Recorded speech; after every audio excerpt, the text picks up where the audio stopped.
চট্টগ্রামে নতুন করে জলাবদ্ধতা সৃষ্টি হয়েছে। নিচু এলাকায় পানি জমেছে নগরীর কাতালগঞ্জ, সুলকবহর ও নাজিরপাড়ায়।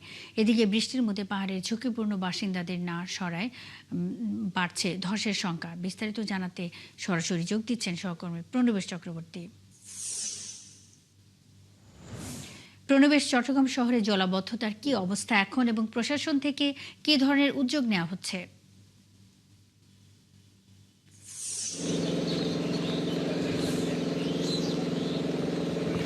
মুন্নি, চট্টগ্রামে গতকাল রাতেও প্রচুর বৃষ্টি হয়েছে। সকাল 6টা পর্যন্ত আমি যে খবরটি নিয়েছি, পতেঙ্গা আবহাওয়া অফিস আমাদেরকে জানিয়েছে 162.8 মিলিমিটার বৃষ্টিপাত হয়েছে গত 24 ঘন্টায়। ফলে এটি গতকালের চেয়েও অনেক বেশি বৃষ্টিপাত। তো চট্টগ্রামে বিভিন্ন নিচু এলাকায় টানা ভারী বর্ষণ থাকলে পানি উঠে যায়। তো আজকেও অনেক জায়গায় পানি আছে এখনো পর্যন্ত। ফলে এই নিচু এলাকার মানুষগুলোর এখনো পর্যন্ত ভোগান্তিতে আছে।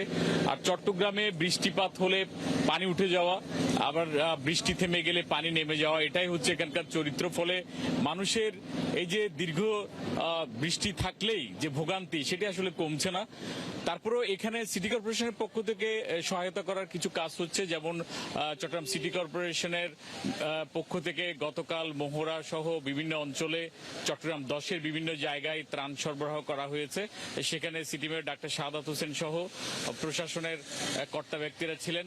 তারা এখানে যারা বারবার জলাবদ্ধতার ভোগান্তিতে আছেন তাদের মধ্যে চাল সহ নিত্য প্রয়োজনীয় জিনিসপত্র তাদের সহায়তা হিসেবে দেওয়া হয়েছে।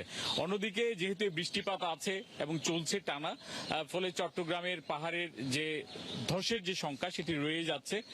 এখানে অনেকগুলো আশ্রয় কেন্দ্র জেলা প্রশাসনের পক্ষ থেকে করা হয়েছে, কিন্তু সেই আশ্রয় কেন্দ্রগুলোতে মানুষজন আসলেও আবার তারা ফিরে যাচ্ছে।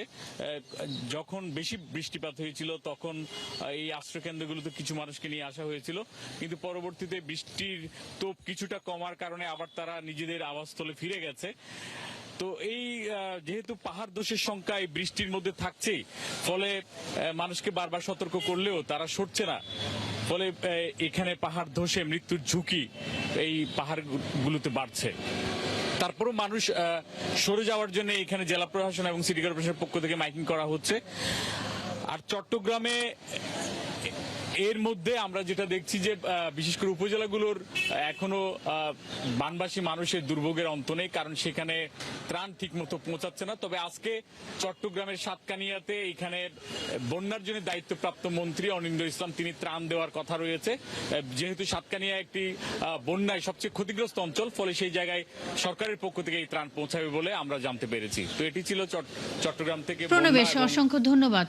সঙ্গেই থাকবেন চট্টগ্রাম শহরের জলাবদ্ধতার সবশেষ অবস্থা জানাতে প্রণবেশ চক্রবর্তী আমাদের সঙ্গে এতক্ষণ যুক্ত ছিলেন।